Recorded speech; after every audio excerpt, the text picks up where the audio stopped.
Coach, well, you said going up there was going to be tough, and it indeed turned out to be that way. Talk about off the series, but just talk about the weekend in your opinion. Well, we did lose 2 out of 3, but I thought we did a lot of things that gave us positive things to look forward to. We competed very well. Mary Kate McKay, boy, what a tough weekend she had. She threw the ball extremely well and took 2 losses. She had a good weekend. She really did. Got a lot of good ground balls, and she pitched a lot better than deserving an 0-2. But Marcy Womack, she did what she does against us, but we made an adjustment late in the first game against her, and hit some balls really hard, and we just couldn't buy any breaks. And then they made some great plays. We hit down 2-0. We hit a ball right back up the middle to lead off an inning hard. It hits off her legs and bounces right to the shortstop. And they get us out. And a couple batters later, Morgan Spearman crushes one that hits off the very top of the fence. So, we're inches away right there from tying it up 2-2. And then in the third game, we up 2-0, and April Brashears hits a shot to left center where their left center fielder dives and catches it and rolls up against the fence and hung on to the ball. And if she wouldn't have, we'd have scored 2 more from there. But, you got to give their team credit. They played well. We played well. It was a great playoff atmosphere, really. It was. Every pitch of the whole weekend was tense, was crucial, and meant something because, when you had a 2-0 game, 7-5 game, and a 4-3 game, every pitch is big. And hopefully we'll use that to our advantage come playoff time, having that experience of being on the road in a difficult environment and still able to play well.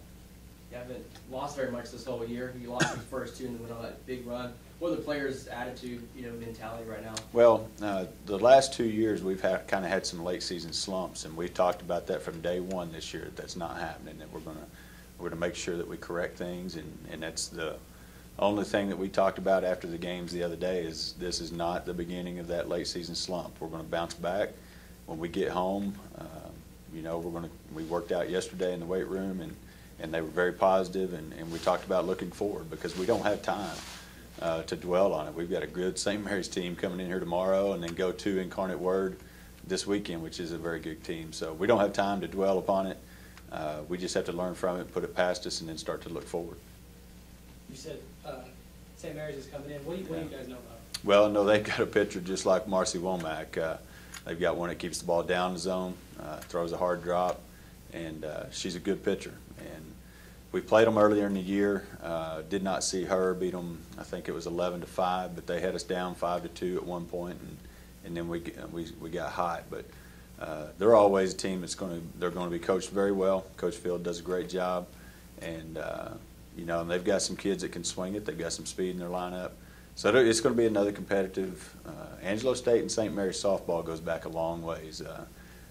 2003, 2004, they were the dominant team in this region. We had to go to their place in 2004 and beat them on their home field to go to that national tournament, which we won. Had we not won that thing, they might have won the national tournament that year. So a lot of two-story tradition programs, and it's always fun to compete against them. Well, thankfully you guys get to play here, so talk about what it means to return in front of your own fans and get to play here. Well, it's always nice to be at home. You don't have to travel, and then we get to play in front of our great fans, and we get to go in class. There's just so many positives to it. We don't have to miss school. We're going to play later, so hopefully people, when they get off work, can come out and come to the games with a 4 and a 6 o'clock start. And the weather's supposed to be good, and just looking forward to getting back on the field, really. Then on Saturday you got Incarnate Word. I guess just talk a little bit about that game. Well, Incarnate Word has Brianna Sanchez, who was the pitcher of the year last year and the preseason pitcher this year, and she's having a good start to the season. I don't know if she's quite dominating the way she was last year, but having another quality season, and she's tough. She throws the ball up in the zone. We're going to see down. We saw down all weekend. We're going to see down tomorrow, and then we're going to see up this weekend. So hopefully she'll make some mistakes, and when she does, we can make her pay for it. But they've got a team that just scraps and plays hard, and another road conference road trip. Our schedule this year is very tough, having to go to West Texas, having to go to Incarnate Word, and having to go to Tarleton, which we're tied for first place right now in this conference. That's a tough road